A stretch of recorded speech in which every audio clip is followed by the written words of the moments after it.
Assalamu alaikum, I'm Alina Bhatti. Welcome to my YouTube channel. Today we will discuss present continuous tense, but before that we should know what tense means.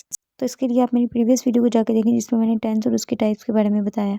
So what is present continuous tense? It is a verb form used in modern English that combines the present tense with the continuous aspect. तो present continuous tense हमें उन events के बारे में बताता है जो कि प्रोग्रेस में होते हैं जब हम उनके बारे में बात कर रहे होते हैं. Present continuous is also called present progressive or present imperfect. When do we use present continuous tense? We use present continuous tense for the activities that are happening in the moment of speaking right now. उन activities के बारे में बताते हैं जो कि अभी हो रही हैं. For example I am writing at this moment, तो दिस मोमेंट प्रेजेंट प्रोग्रेसिव को शो कर रहा है. Secondly we use present continuous tense for activities that are taking place in the time period of speaking but not exactly in the moment of speaking.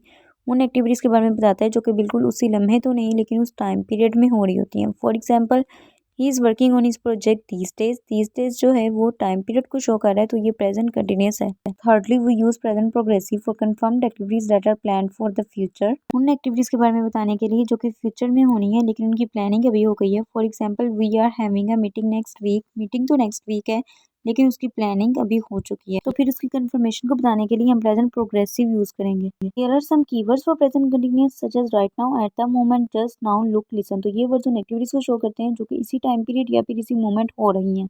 The next most important question is how to build the sentence with the form of to be in present progressive. कि हमने sentence को बनाना कैसे है, तो यहाँ पे first form of to be use होनी है एज अ हेल्पिंग वर्ब, और वो कौन कौन सी होती हैं? Is, am, are.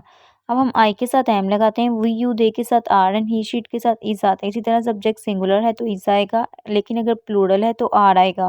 देखते हैं पॉजिटिव और सिंपल सेंटेंस को कैसे बनाना है. तो सबसे पहले हम सब्जेक्ट लगाएंगे, देन उसके अकॉर्डिंग हमने first form of to be लगानी है यानी इज, एम या फिर are. Then base form of the verb, उसमें आईएनजी को ऐड करना है and then object. For example she is driving the car at the moment. She subject है, देन उसके अकॉर्डिंग हमने हेल्पिंग वर्ब इज लगाया, then first form of the verb, उसमें ING को ऐड किया एंड देन ऑब्जेक्ट आ गया. How to make negative sentence. तो सबसे पहले सब्जेक्ट आएगा, then first form of to be जो कि इज, एम, आर है, देन हमने नोट लगाना है, फिर base form of the verb ING plus object. तो सिर्फ हमने नोट का यहाँ पे इजाफा किया, बाकी सारा स्ट्रक्चर जो है वो पॉजिटिव जैसा ही है. For example she is not driving the car at the moment, सिर्फ हमने हेल्पिंग वर्ब के बाद नोट लगा दिया. इंटेरोगेटिव सेंटेंस के स्ट्रक्चर को देखते हैं. सबसे पहले first form of to be आएगी, मतलब हेल्पिंग वर्ब स्टार्ट में आएगा, then subject, then base form of the verb plus ING, फिर ऑब्जेक्ट आ जाएगा. For example is she driving the car at the moment, तो सबसे पहले हेल्पिंग वर्ब आया, फिर शी सब्जेक्ट आया, देन ड्राइविंग ये first form of the verb है और इसमें आईएनजी का ऐड हुआ है, और फिर ऑब्जेक्ट आ गया and at the end we put question mark. Negative question मतलब ऐसा सेंटेंस जिसमें सवाल भी किया जा रहा हो और वो मनफी भी हो, तो फिर हम क्या करेंगे, सबसे पहले हेल्पिंग वर्ब लगाएंगे, फिर सब्जेक्ट लगाएंगे, फिर नॉट, फिर base form of the verb plus ING and then object. For example is she not driving the car, is क्या है, हेल्पिंग वर्ब, देन सब्जेक्ट आ गया शी, फिर नॉट लगाया, then base form of the verb लिखी, उसमें ING को add किया और फिर ऑब्जेक्ट लगा दिया and at the end we put question mark. Here are some rules to remember for present progressive. When the verb is ending on a silent e, it will be removed when forming the ing form. ing form बनाते हुए अगर हम verb को देखना है e पे end हो रहा है तो उसको remove कर देना है. For example give, giving, e पे end हो रहा है, e को remove किया और उसकी जगह पे ing लगा दिया. When the verb is emphasized at the end and is ending on er, ir or ur, another r will be added at the end. जब हमने ing फॉर्म को बनाना है और अगर हमारा वर्ब इन लेटर्स पे एंड हो रहा है तो हमने एक और आर को ऐड कर देना है, जैसे कि रिफर, रेफरिंग, तो हमने यहाँ पे डबल आर लगा दिया और उसके बाद आईएनजी. सेम दूसरी एग्जांपल है. Next rule is when the verb is ending on I, the I will be replaced with Y and then ING will be added.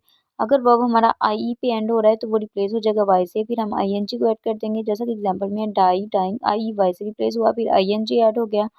Verbs that have a short vowel before the last letter, अगर last letter से पहले vowel आ रहा है, will have the last letter twice, तो हम last letter को double कर देंगे. सिट, सिटिंग, तो यहाँ पे टी से पहले आई था, वाउल था, हमने टी को डबल कर दिया, फिर आईएनजी लगा दिया.